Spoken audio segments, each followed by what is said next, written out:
ইহুদের আলেম রাহাবের দুই চোখের খোলা দিয়ে বাপজি ঠোপে ঠোপে পানি ঝরতে লাগলো। হযরত রোকেয়া ডাক দিয়ে বলেছিল, আব্বা আমি আপনাকে এমন কোন আঘাতজনক কথা বলি নাই, শুধু বলেছি আব্বা এই কিতাবে দুটো মানুষের নাম কেন এত পাওয়া যাচ্ছে কদিন থেকে? মুহাম্মদ বলুন সাল্লাল্লাহু তাআলা আলাইহি ওয়াসাল্লাম আর আব্দুল্লাহ, এরা কারাও? আপনি কিছু না বলে শুনে কেন আপনি কান্না করেছেন বলেন? হযরতে আব্দুল মুত্তালিবের বাপ যে না ইহুদির আলেম রাহাব, তার কলিজা টুকরা বিটির হাত ওখানা ধরে কেঁদে কেঁদে বলেছিল, মা রে ও বিটি শুনে নাও, এই মুহাম্মদ সাল্লাল্লাহু আলাইহি ওয়াসাল্লাম এমন একজন ব্যক্তি, এই ব্যক্তিকে সৃষ্টি না করলে গোটা পৃথিবীর নিজামকে আল্লাহ বানাতেন না। বলুন সুবহানাল্লাহ। ওরে রোকিয়া, ইনি হবেন আখিরি জামানার পয়গম্বর জনাবে মুহাম্মদ রাসূলুল্লাহ সাল্লাল্লাহু তাআলা আলাইহি ওয়াসাল্লাম। আর এই যে আব্দুল্লাহ, উনি হচ্ছেন এই মুহাম্মদ সাল্লাল্লাহু আলাইহি ওয়াসাল্লামের আব্বাজান। হযরত রোকিয়া ডাক দিয়ে বলেছেন, আব্বা এই মুহাম্মদ সাল্লাল্লাহু আলাইহি ওয়াসাল্লাম আর আব্দুল্লাহকে চলে এসেছে। বলে মুহাম্মদ সাল্লাল্লাহু আলাইহি ওয়াসাল্লাম আসেনি, কিন্তু মা রে আমার মনে হয় আব্দুল্লাহ চলে এসেছে। বলে আব্বা ওই আব্দুল্লাহর বাড়ি কোথায়? কিতাবে একটু লেখা থাকলে একটু বলুন। ওই রাহাব আলেমটা ডাক দিয়ে বলেছিল, মা ওই আব্দুল্লাহর বাড়ি হবে মক্কা নগরে, কুরাইশ বংশের সন্তান হবে। ও মা ওই আব্দুল্লাহর আব্বার নাম হবে আব্দুল মুত্তালিব, কিতাবে লেখা আছে। ওরে মা কেন তুমি এই কথা বলছো? বলে আব্বা আমার তো বিয়ে হয়নি। বলে নাও আব্বা জান, আমি যদি ওই মক্কা নগরে গিয়ে যদি আব্দুল্লাহকে খুঁজে যদি বের করতে পারতাম, আর আব্দুল্লাহকে যদি আমি স্বামী রূপে যদি পেতাম, তাহলে আমি বিশ্ব নবীজির আমি জন্ম দক্ষিণে মা হতে পারতাম। বলুন সুবহানাল্লাহ। কত বড় আশা! আচ্ছা বলেন, নবীর মা হলে দাম নাই? সামান্য একটা হাফেজ সাহেব কারি সাহেবের মা হলেই তো আমরা আনন্দ করি। কিয়ামতের ময়দানে নূরের তাজ পরানো হবে মাওলানা হাফেজ কারি সাহেবের মা বাপদেরকে। এগুলো দুনিয়াতে দেখতে পাচ্ছি না বলে আমরা এক শ্রেণীর মানুষ এই আলেম ওলামাদেরকে ভাবি যে মৌলবি পড়া ফকিরি লাইন পড়া, এসব জ্ঞানীগুণী ভালো ছেলেদেরকে পড়তে দেয় না। আর বাস্তবই দেখা যায় মাদ্রাসাতে ভালো ছেলে দেয় না। একটা লোকের তিনটে যদি ছেলে থাকে, দুইটা ভালো ব্রেনিয়া, তাদেরকে দেখবেন ইংলিশ মিডিয়ামে পড়াবে। আর যে পাখা বদ কথা শুনে না, গালি দেয়, তার বাপকে হয়তো পাড়াতে হয়তো লোককে মারিয়ে খামখিতলি করে ফেলছে, তাকে ধরে নিয়ে যায় মৌলবি সাহেব, বলে যে মৌলবি সাহেব এই ছেলেটাকে একটু পড়ান তো, একটু ঠিক করেন তো। মুফতি মনিরুদ্দিন রহমাতুল্লাহ আলাই, আল্লাহ ওনাকে জান্নাতবাসী করুন, বলুন আল্লাহুম্মা আমিন। উনি বলছিলেন, বাপরে ওই ন্যাংরা নুংরা বদমাইশদেরকে পড়াইতে পড়াতে যে আমরা আর ভালো জায়গাটা থাকতে পারছি না, মানে ছেলেপিলেকে মানুষ করতে গিয়ে উনি রসিকতা ভাবে কথাটা বলছিলেন। ভাবছি হযরতে আব্দুল্লাহর বিবি হওয়ার জন্য রোকিয়া বলল, আব্বা আমাদের তো টাকার অভাব নেই। আর অভাব থাকবে কি করে? গোটা আরবের মধ্যে সবচেয়ে বড় আলেম উনি। সামান্য আমরা একটা চুটকে ফুটকে মৌলবি হই তো আমাদের ক্যাপাসিটি আলাদা হয়ে যায়। তাহলে ও যদি সারা আরবের বড় আলেম হয়, তাহলে সে কত বড় দামি, আর তার তো টাকার অভাব থাকতে পারে না। বললো, মা আমাদের তো টাকার অভাব নেই। বলে, আব্বা আপনি মক্কার চৌরাস্তার মোড়ে আপনি একটা ঘর বানিয়ে দেন। আপনাদের জীবনে এই যে কুমড়ি মোড় নাকি বলছিলেন আব্দুল্লাহ ভাই, কুমড়িতলা, এই যে একটা মোড় এরকম জায়গা মক্কা নগরের চৌরাস্তার মোড়ে, এই আব্দুল্লাহর সাথে আমিনার বিয়ে হওয়ার 6 মাস আগে রোকিয়ার আব্বা ঘর বানিয়ে দিয়েছে।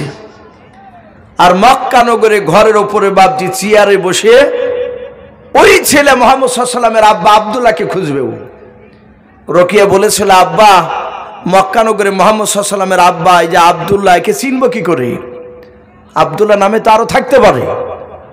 ডাক দিয়ে বলেছিল, মারে, যিনি বিশ্বনবীর আব্বা হবেন তার কপালে নূর চমকাবে। বলুন সুবহানাল্লাহ। নূর চমকাবে। আর এই নূরটা সবারই চেহারায় থাকে না বাপ।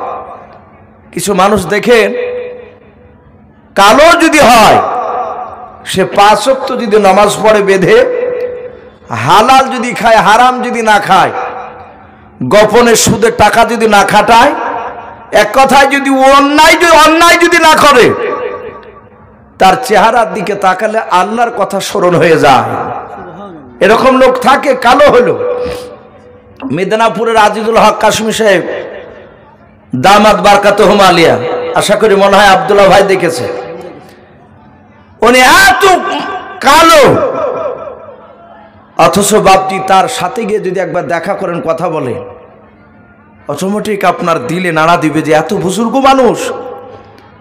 আমি ওনার সাথে কয়েকটা জালসায় বাপজি বীরভূম ডিস্ট্রিক্টে দেখা হয়েছিল। সারা রাত দেখেছি বাপজি তাহাজ্জুদ নামাজ পড়েছে, ফজর আজান পর্যন্ত। ওনাকে দোয়ার জন্য নিয়ে যায়। তার চেহারাতে নূর বাপজি, মনে হয় যে চেহারাতে নূর আছে।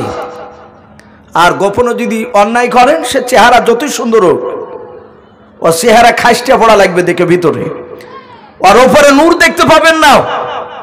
তো ডাক দিয়ে বলল, মারে, যিনি নবীজির আব্বা হবেন আব্দুল্লাহ, তার চেহারাতে একটু নূর চমকাবে, অন্য ছেলের ওই নূরটা দেখতে পাবি না। বলে ঠিক আছে আব্বা। ওই 6 মাস আগে থেকে বাপজি প্রতিদিন সকাল থেকে সন্ধ্যা পর্যন্ত কেতাব খুলে খুলে ছেলেদের সাথে মিলায়। রাস্তা দিয়ে তো অনেক যুবক যায়, মিলে না। ওই দিন যেদিন আব্দুল্লাহ আমিনাকে বিয়ে করে বাড়িতে রেখে বাপজি মক্কাতে বাজার করতে গিয়েছে আব্দুল্লাহ, ওই রাস্তায় গিয়েছেন যে রাস্তাতে বাপজি রকিয়া বসে আছেন ছাদের উপরে। রকিয়ার কেতাবের সঙ্গে বাবা মিলে গিয়েছে আব্দুল্লাহর চেহারার। রকিয়া তার 2টো গোলামকে ডাক দিয়ে বলেছিল, বন্ধুরাও, তাড়াতাড়ি দৌড়ে গিয়ে ওই যুবকটা দেখো, আমার বাড়ির পানের দিকে আসছে, আমার রাস্তার দিকে আসতেছে।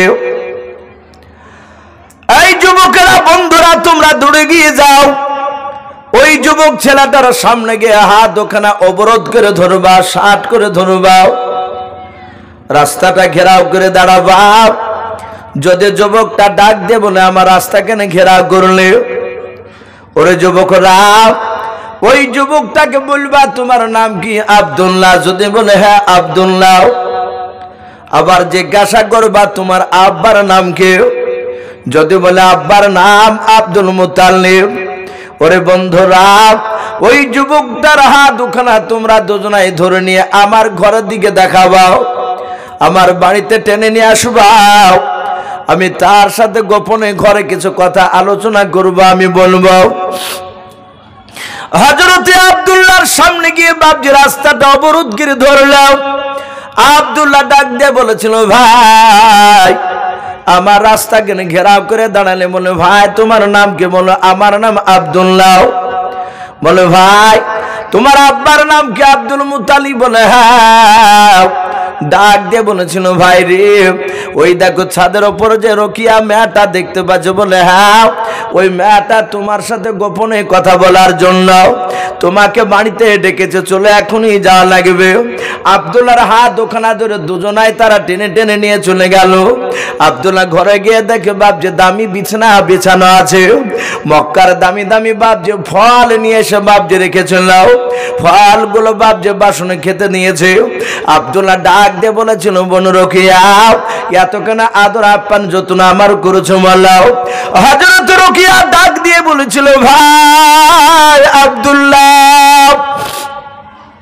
ফলগুলো তুমি খেয়ে নাও। আব্দুল্লাহ ফলগুলো খেয়ে নিলাম। ডাক দিয়ে বলে, বোন রকিয়া, কেন তুমি আমাকে এত যত্ন করলে বলো? ডাকে দিয়ে বলেছিল, ভাই তোমার আব্বার নাম কি? Abdul Muttalib. বলে হ্যাঁ।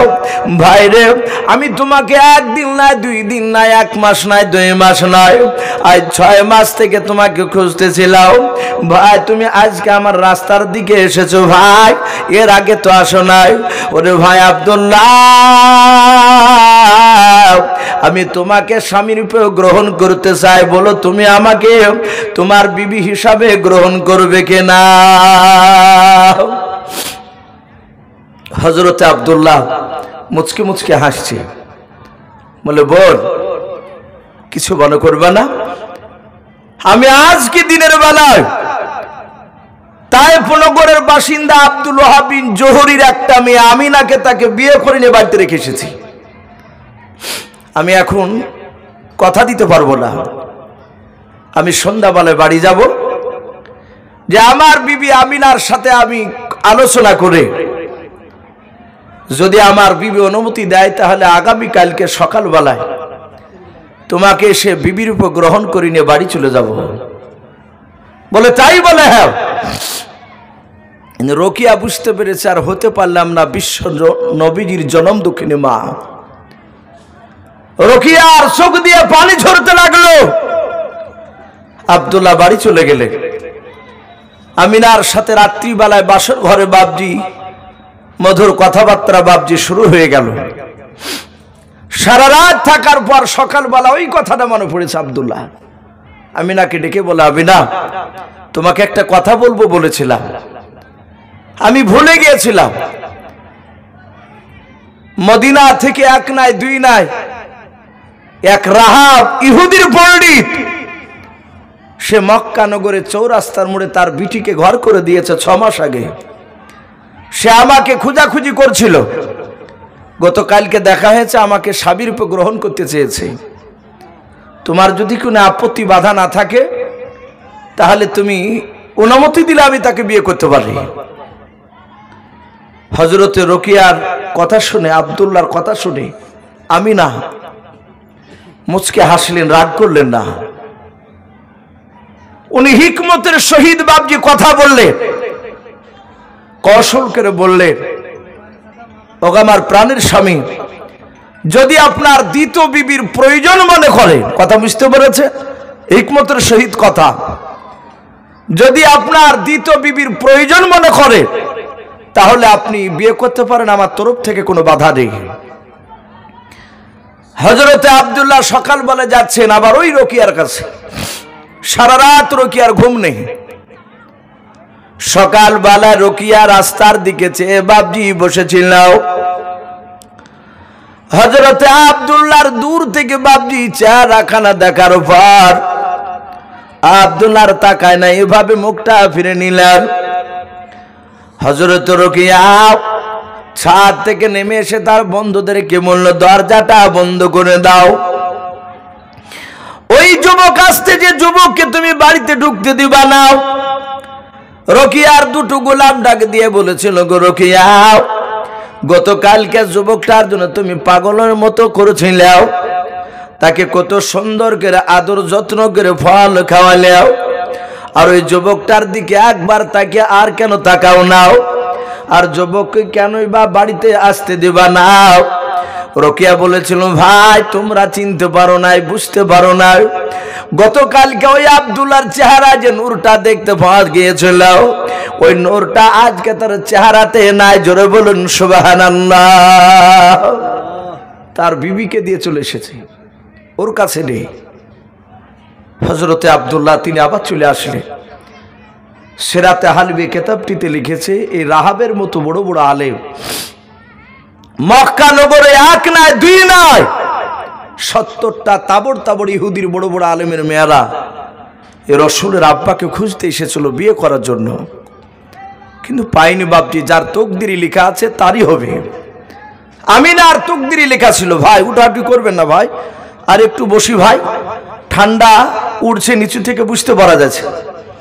আর কিছুটা বসি, ইনশাল্লাহ আখিরি দোয়া নিয়ে বাড়ি যাবো ইনশাল্লাহ। তো ভাই আমি বলছিলাম, হযরতে আব্দুল্লাহ তার বিবির সাথে ঘর সংসার আবার শুরু করে দিলেন। দিনের পর রাত, রাতের পর দিন, সপ্তাহ, মাস ঘুরতে ঘুরতে 6 মাস বাবজি হতে চললো। ক মাস? 6 মাস। আব্দুল্লাহরা টোটাল ভাই কটা বলেছিলাম ভাই? 10টা। আব্দুল্লাহকে বাদ দিয়ে আব্দুল্লাহর 9টা ভাই, তারা গোপনে বাবজি মিটিং শুরু করেছে। তাদের বিষয় ছিল আব্দুল্লাহকে নিয়ে। 9টা ভাই আব্দুল্লাহকে বাদ দিয়ে তারা আলোচনা করছে যে আগামীকালকে সিরিয়ায় ব্যবসা করতে যাব আমরা। ওগো আমার ভাইয়েরা, আমরা 9 ভাই 1 মাস সিরিয়ায় ব্যবসা করতে গেলে 1000 টাকার লাভ হলে 9000 টাকা লাভ হয়। আমাদের আব্দুল্লাহ এতদিন একা ছিল, 6 মাস হয়েছে তার সংসার বেড়েছে। ওরা দুটো মানুষ, আমরা যা ইনকাম করে নিয়ে আসি এই ট্যাংলোডে ছোট ভাই খায়। আমরা আগামী কাল থেকে আর একা ওকে খেতে দিব না, আমরা আমাদের সঙ্গে ভাইকে নিয়ে যাবে ব্যবসায়।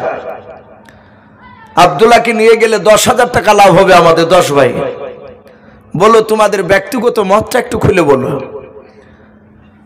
আব্দুল্লাহর বাদ দিয়ে তার 9টা ভাইয়ের মধ্যে বড় ভাইয়ের নাম ছিল আবু তলিব। কি নাম বললা? আবু তলিব। আবু তলিব বলল, ওগো আমার ভাইয়েরা, আমার ব্যক্তিগত মত আব্দুল্লাহকে না নিয়ে যাওয়াই ভালো হবে। বলে কেন? বলে আমরা যা ইনকাম করি এতেই তো সংসার চলে যায়। ওগো আমার ভাইয়েরা, আব্বা যার বৃদ্ধ হয়েছে, আব্বাকে দেখাশোনা করার একটা ভাইয়ের দরকার। আর আমরা দেখেছি আব্বা আব্দুল্লাহকে বেশি ভালোবাসে। থাক না, আব্দুল্লাহ থাকলে তো সমস্যা নেই। 9টা ভাইয়ের আলোচনার মধ্যে আবু তালিবের কথা শুনে 8টা ভাই তারা একদিকে চিৎকার করে বলে, আবু তালিব, তুমি যদি আব্দুল্লাহর কট্টেনে কথা বলো তাহলে তোমাকে আর আব্দুল্লাহকে আলাদা করে দিব, ভিন্ন করে দিব। আবু তালিব বললেন, ভাই এখানে কট্টানার কথা আসেনি, ব্যক্তিগত মত জানতে চাইলে তাই মতটা বলছিলাম। হযরতে আব্দুল্লাহর ভাইয়েরাও আব্দুল্লাহকে না নিয়ে গিয়ে ছাড়বে না, হিংসা শুরু করেছে। আমাদেরও ভাইদের মধ্যে হিংসা আছে কি নাই কথা বলে? যতদিন ভাইদের বিয়ে হয়নি ততদিন ভাইয়েরা মায়ের পেটের ভাই। আর 5 জায়গার 5টা মেয়ে চলে আসলে আর সেই সংসার ভাইদের সাথে ভাই মেল হতে দেয় না। হযরতে আব্দুল্লাহ আবু তালিব বলে, ভাই সবাই যদি একদিকে হও তাহলে আমি আলাদা হতে তোমাদেরকে পারবো না, চলো। কেতাবে লিখেছে বাপজি, সূর্য পশ্চিম দিকে লালি দেখা দিয়েছে, অস্তমিত হতে চলেছে, ডুবো ডুবো ভাব। আব্দুল্লাহ তার নিজের আব্বা আব্দুল মুতালিবের কাছে বসা। আর ওই সময়তে আব্দুল্লাহর 9টা ভাই তারা একত্রিত হয়ে আব্দুল্লাহর কাছে আসলে এসে বলেন, আব্বা আগামী কালকে সিরিয়ায় ব্যবসা করতে যাব আমরাও। তা আমরা মনে মনে না আলোচনা করেছি ছোট ভাই আব্দুল্লাহকে নিয়ে যাব। ওগো আব্বা যান, আপনি আমাদেরকে অনুমতি দেন আব্দুল্লাহকে আমাদের সঙ্গে যাওয়ার জন্য। হযরতে আব্দুল মুতালিব বাপ যে হ্যাঁ কি মানা কিছু না বলেন বাবা, হাও মা করে বাপ যে কান্না শুরু করে দিলেন। হযরতে আব্দুল মুতালিব কান্না করতেছেন। আব্দুল্লাহর ভাইয়েরা ডাক দিয়ে বলেছিল, আব্বা আপনি কেন হাও মা করে কান্না করেছেন আপনি বলেন। আপনাকে আমরা তো কোনো আঘাতজনক কথা বলি নাই, দুঃখজনক কথা বলি নাই। হযরতে আব্দুল মুতালিব নাই আব্দুল্লাহর ভাইয়েরাও ডাক দিয়ে যখন ওই কথা বললেন, হযরতে আব্দুল মুতালিব হাত ওখানা জোড় করে বলেছিল, ওগো আমার ছেলেরা, আমি তোমাদের হাত ওখানা জোড় করে ধরি রে বাবা, আমার ছোট ছেলে আব্দুল্লাহকে সিরিয়ায় নিয়ে যেও না। হযরতে আব্দুল্লাহ ডাক দিয়ে নয়, আব্দুল মুতালিবের ছেলেরাও ডাক দিয়ে বলেছিল, আব্বা আপনি কেন যেতে বারণ করেছেন বলেন। আব্দুল মুতালিব ডাক দিয়ে বলেছিল, আমার ছেলেরাও তোমরা যখন আমার কাছে এসে বললাও, ওগো আব্বা যান আগামী কালকে সিরিয়ায় ব্যবসা করতে আমরা চলে যাব, আপনি ছোট ছেলে আমাদের ছোট ভাই আব্দুল্লাহকে যেতে যাওয়ার অনুমতি দিয়ে দাও। ওগো আমার ছেলেরা, ওই সময় আমার বুকের ভেতরটা চমকে উঠল। আমার মনে হয় আব্দুল্লাহ আমার কাছ থেকে চলে গেলে আর জিন্দা ওই সিরিয়া থেকে আর বাড়িতে ফিরবে না। বলুন সুবহানাল্লাহ। একটু জিকির করুন লা ইলাহা ইল্লাল্লাহ। ভাই একটু সবাই মিলে লা ইলাহা। ভাই 10 টা বাজে ছিল আরেকটা তো লা ইলাহা ए तौहीद का डंका आलम में, तौहीद का डंका आलम में बजा दे व कमले अला आकाने हक ला इलाहा इल्लल्लाह। একটু মহব্বত বলুন লা ইলাহা লা ইলাহা ইল্লাল্লাহু মুহাম্মাদুর রাসূলুল্লাহ সাল্লাল্লাহু তাআলা আলাইহি ওয়াসাল্লাম। হযরতে আব্দুল মুত্তালিব বলছেন, বাবা আমার ছেলে চলে গেলে আর ঘুরে আসবে না। বাপ মার সন্তানের সাথে দিলে এমন একটা ম্যাগনেট ফিট করা আছে। অনেকের বাপজি সন্তানরা বাইরে থাকে, ছেলের বাপ একমাত্র বাপজি মওতের খবর আল্লাহ ছাড়া কেউ জানে না। তবুও বাপ মা বাপজি মন ছটপট ছটপট করে। হঠাৎ করে শুনতে পায় সন্তান মারা গিয়েছে, বলে যে আমি সারা দিন আজকে ভালো করেনি আমার।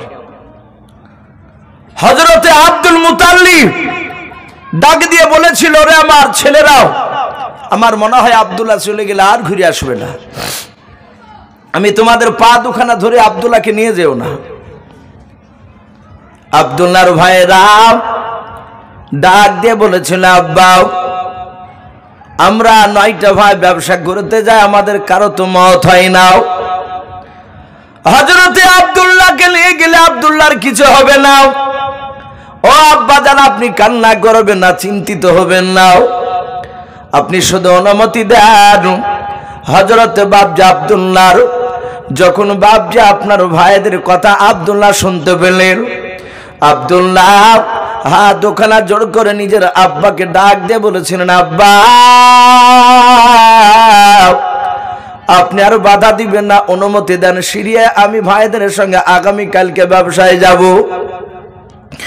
হযরতে আব্দুল মুত্তালিব ডাক দিয়ে বলেছিলেন, বেটা এই আব্দুল্লাহ, তোমার কি মন চায় সিরিয়ায় আমাকে ছেড়ে তোমাকে ব্যবসা করতে যেতে?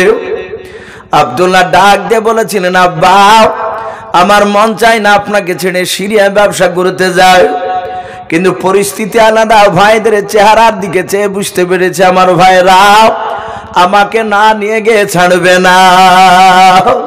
ও আব্বা, আমার ভাইরা আমার উপর হিংসা শুরু করে দিয়েছে। আব্বা জান আপনি অনুমতি দেন, আমার সিরিয়া যদি ইন্তেকাল হয় পৃথিবীর মানুষকে রদ করতে পারবে না, বাধা দিতে পারবে না। পারবে? যার যেখানে মওত লেখা আছে তার সেখানেই বাপজি তার মওত হবে।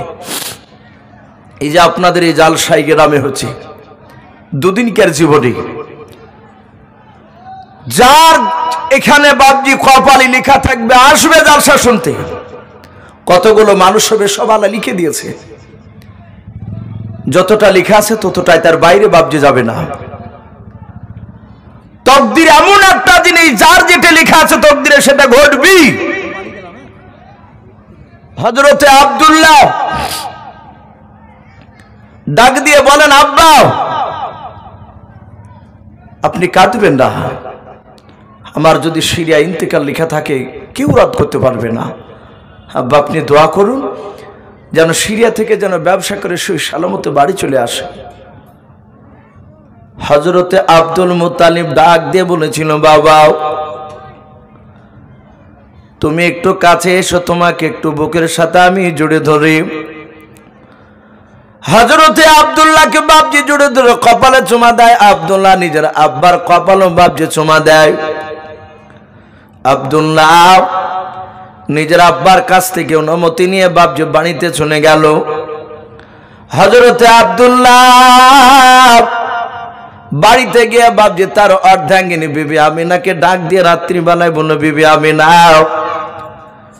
আমি আগামী কালকে ভাইদের সঙ্গে সিরিয়ায় ব্যবসা করতে যাব। এই আমিনা, তাই রাত্রিবেলায় যা যা লাগবে সব ব্যাডিং পত্র তুমি সাজাও।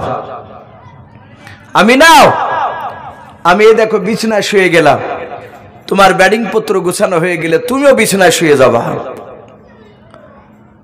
হযরতে আব্দুল্লাহ বলে বাপজি বিছানায় ঘুমিয়ে গেলেন। আমিনা যা যা লাগবে ব্যাডিং পত্র সব গুছাচ্ছে, ব্যাগে গুছানো হয়ে গেল। রাত্রি তখন প্রায় মোটামুটি রাত্রি 10টা বেজেছে। হযরতে আমিনা বিছানায় ঘুমাই নাই। কিতাবটিতে লিখেছে আমিনা আব্দুল্লাহর মাথার পাশে দাঁড়িয়ে দাঁড়িয়ে চেহারার দিকে বাপজি চেয়েছে, কাঁদছে। স্বামী চলে যাবে, আমি জানি না স্বামী জিন্দা ফিরে আসবে কিনা।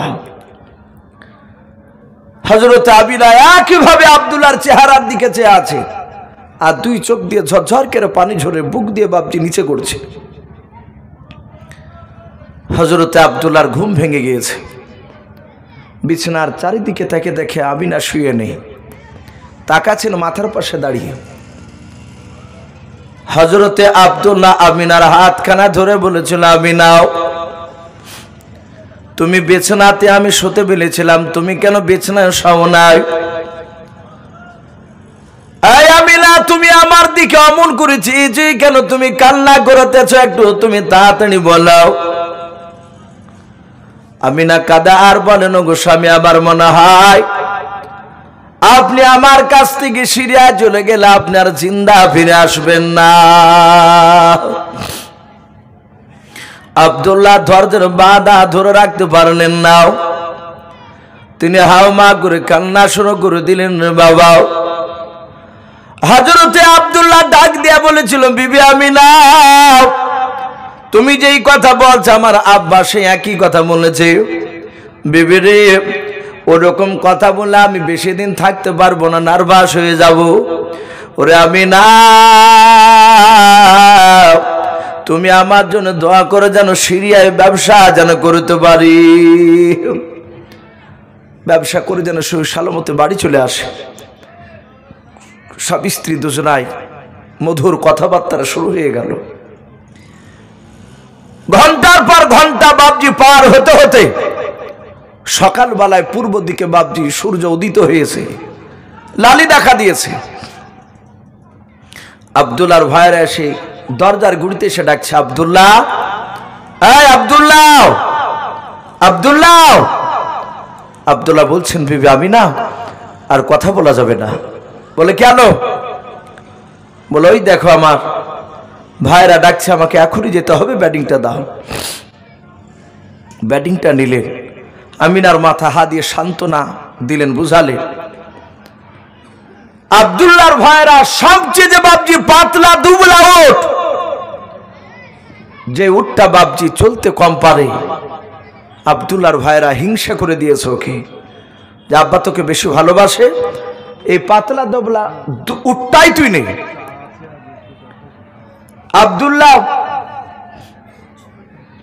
আব্দুল্লাহ বাপজি পাতলা দুবলা উটটায় চাপলে চেপে ভাইদের সাথে হাতে বাপজি চলতে লাগলে। ভাইয়েরা সবাই আগে আছে সিরিয়াল অনুযায়ী, আব্দুল্লাহ সবারই পেছে। আব্দুল্লাহ বলেন, আমি অনেকটা দূর চলে গেলাম, আমার ভাইয়েরা একটিবারে এভাবে পেছন দিকে ঘুরিয়ে তাকে দেখেনি যে আব্দুল্লাহ কত দূরে আসছে। ওনারা হিংসাতে ছুটছে। হযরতে আব্দুল্লাহ তিনি মনে মনে ভাবছে, একটু তাকায় দিনে বাড়িতে বিবিকে দেখতে পাওয়া যায় কিনা। আব্দুল্লাহ উটের লাগামটা ধরে এভাবে পেছন দিকে ঘুরে তাকাচ্ছেন, বাড়ির দিকে তাকাচ্ছেন। কেতাবে লিখেছে বাপজি আব্দুল্লাহর বাড়ির পাশে একটা উঁচু পাথর ছিল, ওই পাথরে চূড়ায় আমিনা উঠেছে।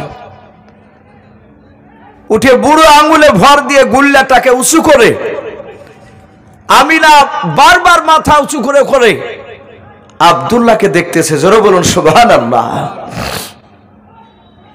আব্দুল্লাহ মনে মনে ভাবলেন, আমার বিবি হয়তো কোনো ইমার্জেন্সি কথা বলতে ভুলে গিয়েছে। আমাদের সন্তানরা কেরালায়, চেন্নাই, দুবাই যায় পেটের জন্য। বাপ ছেলেরা যখন বেরিয়ে যায়, পাড়ার কিছু মানুষ বেরোয় রাস্তায়, অমুকে ছেলেটা বাইরে যাচ্ছে, সে যায় আর পেছন দিকে ঘুরে ঘুরে তাকায়।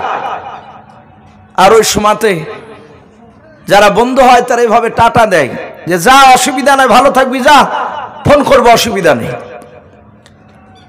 বাপ সবারই মুখের দিকে তাকায়, তার ভিতরটা কি হয় সে বাপই জানে।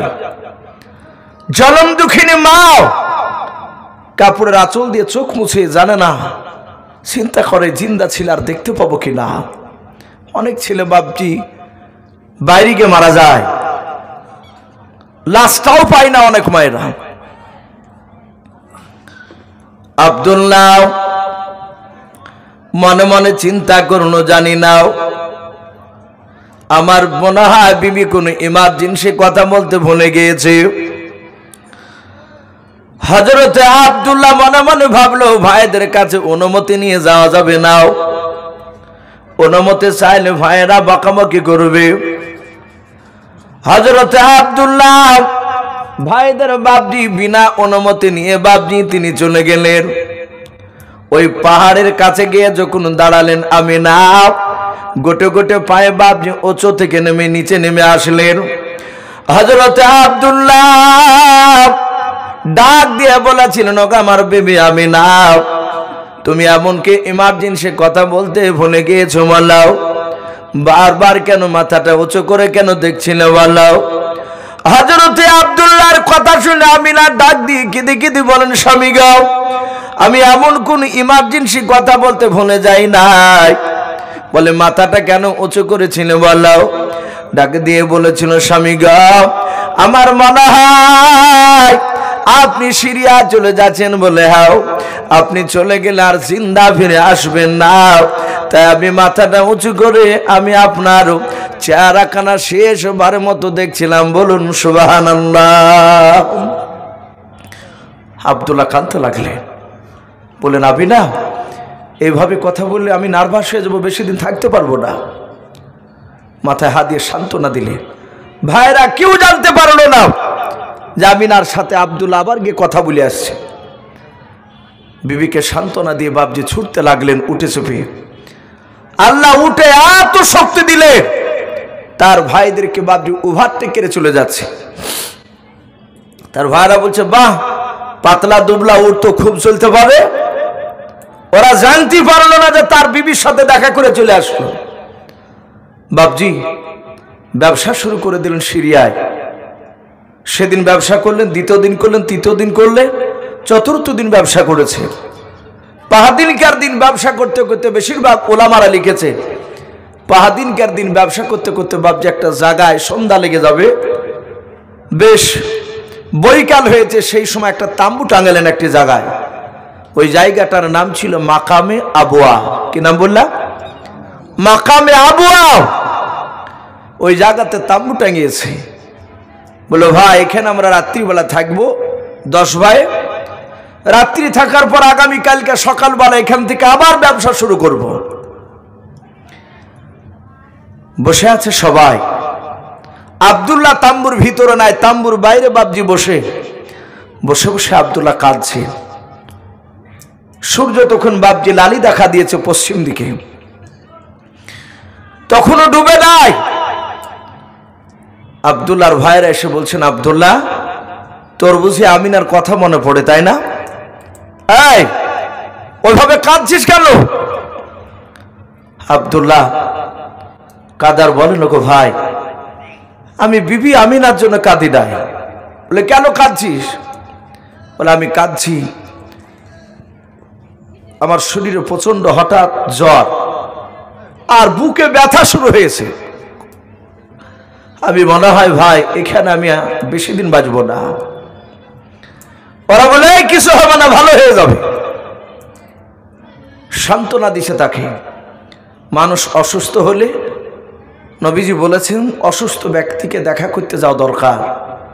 একটা মানুষ বিছানায় পড়ে থেকে তার ভিতরে পিতপিতে ধরে যায়, যে মানুষটা প্রতিদিন কদম শরীফে যেত, একটা লোক যদি আপনাদের এই গ্রামের অসুস্থ হয়ে যেতে পারবে না, তাহলে এই যে কদম শরীফে যেত, যে অনেক মানুষের সাথে দেখা হতো, ওরা দেখা হয় না, বাড়িতে এক জায়গায় থেকে তার মনটা ভালো করে না। নবী বলেছেন ওই অসুস্থ মানুষটাকে দেখতে গেলে আপনাকে দেখবে সে লোকটা দেখে তার দিলটা একটু নিত্য নতুন হয়, পরিবর্তন হয়। তাকে যে ফল নিয়ে দেখতে হবে তা নয়, যে শুধু একটু ওর সাথে একটু গল্প করে একটু দোয়া করবেন যে আল্লাহ আপনাকে ভালো করবে। এই যে কথাগুলো যদি আপনি গিয়ে বলেন, তা একটা উট দান করার সময় নাকি পাওয়া যায়, বলুন আলহামদুলিল্লাহ, একটা অসুস্থ মানুষকে দেখতে গেলে। কিন্তু বাপজি আমরা অনেকে হয়তো গুরুত্ব দিই না। হযরতে আব্দুল্লাহ কাঁদছেন আর বলছেন, ভাই আমি মনে হয় বাঁচব না। কিতাবে লিখেছে আস্তে আস্তে সূর্য বাপজি পশ্চিম দিকে ডুবে গেল। আব্দুল্লাহর দুই চোখের পাওয়ার একেবারে খতম হয়ে গেল, আর দেখতে পাই না, অন্ধ হয়ে গিয়েছে। যারা এক চোখে দেখতে পায় তাদেরকে আমরা কানা বলি, যারা দুই চোখে দেখতে পায় না তাদেরকে আমরা অন্ধ বলি। আব্দুল্লাহ অন্ধ হয়ে গিয়েছে, আর দেখতে পাচ্ছে না। আব্দুল্লাহর ভাইয়েরাও দেখলেন বেশ একটু ঘুটঘুটে আর অন্ধকার হয়ে গিয়েছে। হযরতে আব্দুল্লাহ ভাইয়েরা বাপজি বসে আছে, আব্দুল্লাহ এইভাবে মাটি হাজরাতে শুরু করে দিয়েছে। বাবা হযরতে আব্দুল্লাহর ভাইয়েরা ডাক দিয়ে বলেছিল, ভাই আব্দুল্লাহ তোর এমন কি হারিয়ে গিয়েছে, কেন মাটি হাঁচড়াচ্ছিস, তাড়াতাড়ি বল।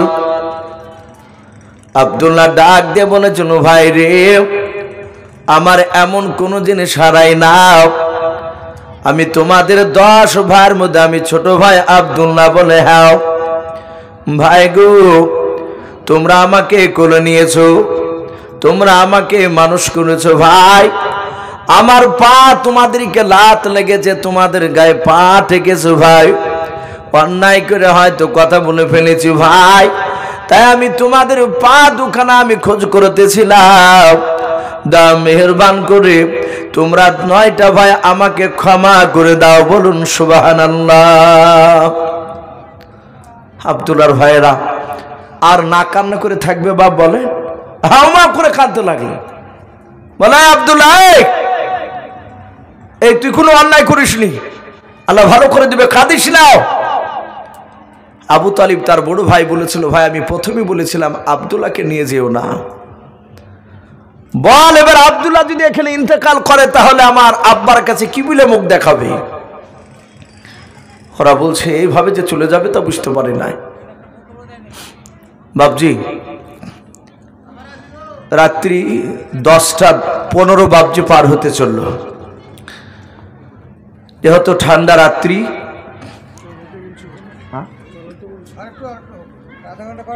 যাক তাহলে মোটামুটি আর মিনিট 15 বসি বাপজি, 10:30 পর্যন্ত হবে। আগামী কালকে একটু সকাল আসবে, একদম এশার নামাজের পরপরই উঠে যাবে ইনশাল্লাহ। তো ভাই আমি বলছিলাম আব্দুল্লাহ বাপজি আপনার হাত ধরে ক্ষমা চায়, পা ধরে ক্ষমা চাইছে। তার ভাইয়েরা কাঁদতে লাগলেন, বলে ভাই বল আব্দুল্লাহ কিছু হয়ে গেলে আব্বার কাছে কি বলে কথা জবাব দিবি? 8টা ভাই বলছে, ভাই এভাবে যে আব্দুল্লাহ ইন্তেকাল করবে তা বুঝতে পারিনি, আব্দুল্লাহ যে এভাবে অসুস্থ হয়ে যাবে এটা বুঝতে পেরেছিলাম না। হযরতে আব্দুল্লাহকে নিয়ে তার ভাইয়েরা সান্ত্বনামূলক কথা বলছেন, 2 চোখে দেখতে পাই নাই। হযরতে আব্দুল্লাহ বেশ অনেকটা রাত্রি হয়ে গিয়েছে। বাবা এই বাপ যে একটু বসেন, বাপ একটু দোয়া নিয়ে যান বাপ, আমি বুঝতে পারছি চরম ঠান্ডা লাগছে। হযরতে আব্দুল্লাহ হাত দুখানা বাপজি বেশ রাত্রি গভীর হয়েছে, হাত দুখানা এইভাবে উঁচু করে ধরলাও। আব্দুল্লাহর ভাইয়েরা সবাই মিলে তাকিয়ে আছে, কি ব্যাপার আব্দুল্লাহ ওপর দিকে কেন হাত তুললাও? হযরতে আবু তালিব হাত দুখানা দূরে ডাক দিয়ে বলেছিল, ভাই আব্দুল্লাহ, এই ভাই আব্দুল্লাহ তুই হাত খানা কেন আকাশের দিকে উঁচু করে ধরনি বল? ডাক দিয়ে বলেছিল, ভাই আবু তালিব ভাই, তোমার হাত ওখানে ধরতে দাও। ওগো ভাই, আমি মনে হয় আর বেঁচে থাকবো না, হয়তো এখানেই মারা যেতে পারি। বড় ভাই আবু তালিব, তোমার হাত ওখানে আমাকে ধরতে দাও, আমি মৃত্যুর আগে আমি দুটো তোমাকে কথা বলে যাব। হযরতে আবু তালিব ডাক দিয়ে বলেছিল, ভাই আব্দুল্লাহ, দুইটা কথা কি বলবে, তাড়াতাড়ি প্রথম নাম্বার কথাটা বল। আব্দুল্লাহ ডাক দিয়ে বলেছিল, ভাই আমার বাড়িতে আমার প্রাণের বিবি আমিনাকে রেখে এসেছি। বলে, হ্যাঁ। ও আবু তালিব ভাই, যদি আমার এখানে ইন্তেকাল হয়ে যায় আমি তো আর যেতে পারবো না। বলে, না। বলো, ভাই গো, তুমি কথা দাও, আমার বিবি আমিনাকে তুমি দেখাশোনা করবে কে? নাও। আবু তালিব বলেছিল, চিন্তা নেই, আমি দেখাশোনা করব। হযরতে আবু তালিব ডাক দিয়ে বলেছিল, ভাই আব্দুল্লাহ, দুই নাম্বার তাড়াতাড়ি শর্তটাকে একটু তাড়াতাড়ি বল ভাই। আবু তালিব ডাক দিয়ে বলেছিল, ভাই তাড়াতাড়ি বল। আব্দুল্লাহ বলেছিল, ভাই রে, আমি আমার বিবি আমিনাকে একা রেখে আসি নাই, আমিনার পেটে 6 মাসের বাচ্চা রেখে এসেছি। ওগো ভাই, শুনে নাও, ওই আমিনার পেট থেকে যদি বাচ্চাটা জন্ম নেয় আর ওই বাচ্চাটা যদি বেটা সন্তান হয়, তাহলে নাম রাখিবা মুহাম্মদ। বলুন সাল্লাল্লাহু তাআলা আলাইহি ওয়াসাল্লাম। আবু তালিবের বাপজি তাদের পশমগুলো বাপজি শিউরে উঠল, ডাক দিয়ে বলেছিল, ভাই এ মুহাম্মদ সাল্লাল্লাহু তাআলা আলাইহি ওয়াসাল্লাম, এর নাম তো জীবনে প্রথম শুনলাম, এর আগে নাম তো কোথাও শুনি নাই, এর নাম তো এ কোথায় পেলে বল। আব্দুল্লাহ ডাক দিয়ে বলেছিল, ভাই আবু তালিব, আমি আমার বিবি আমিনা রাত্রির বেলা বিছানায় শুয়ে থাকতাম, আমার বিবি মাঝে মাঝে স্বপ্ন দেখতে না, ডাক দিয়ে রাত্রির বেলা স্বপ্ন ভেঙে যাওয়ার পর, ঘুম ভেঙে যাওয়ার পর ডাক দিয়ে বলতো, ওগো আমার স্বামী শুনে না, রাত্রির বেলা আমি অতি আশ্চর্য স্বপ্ন দেখলাম। আমি বলতাম, কি স্বপ্ন দেখলে বলো? আওয়াজ দিয়ে বলতো, আমাকে কেউ যেন বলছে আমিনা মারহাবা, আমিনা মারহাবা। তারপরে বলতো, আমিনা রে, তোমার পেটে যে বাচ্চাটা রয়েছে ওই বাচ্চাটা যদি জন্ম নেয় তাহলে নাম রাখিবা মুহাম্মদ। বলুন সাল্লাল্লাহু তাআলা আলাইহি ওয়াসাল্লাম। ওগো ভাই, আমার বিবির কাছ থেকে শুনেছি উনি নামটা স্বপ্নে দেখেছিলেন। ওগো ভাই, তুমি শুনে নাও, আমার বিবির বেটার সন্তান যদি জন্ম নেয় আর তোমরা যদি নামটা যদি না রাখো, তোমরা যদি ইচ্ছাকৃত অন্য কোনো নাম রাখো, তাহলে আমার বিবি কান্না করবে, আমার বিবি বলবে আমার স্বামী বেঁচে থাকলে নিশ্চয় আমার স্বপ্নের দেওয়া নামটা নিত। ভাই আবু তালিব ভাই, তুমি কথা দাও, আমার বেটার নাম রাখিবে কি? মুহাম্মদ সাল্লাল্লাহু তাআলা আলাইহি ওয়াসাল্লাম। আবু তালিব বলল, ভাই চিন্তা করবি না, আমি তোর ছেলে যদি বেটার সন্তান হয় তাহলে নাম রাখিব মুহাম্মদ সাল্লাল্লাহু তাআলা আলাইহি ওয়াসাল্লাম। ভাই গো, 3 নাম্বার কথা শুনে নাও, আমার ওই ছেলেটা যদি জিন্দা থাকে তুমি একটু ভালোবাসবাও। আবু তালিব বলে, আমি কথা দিলাম কোনো আঘাত হতে দিব না, দুঃখ পেতে দিব না। হযরতে আব্দুল্লাহ এই কথা বলে বাপজি ইন্তেকাল করলেন। পড়ুন ইন্না লিল্লাহি ওয়া ইন্না ইলাইহি রাজিউন। আব্দুল্লাহ ইন্তেকাল করলেন।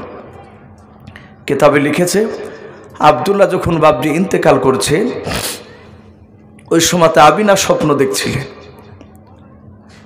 হযরতে আমিনা রাত্রিবেলা বাপজি বিছানায় শুয়ে আছে।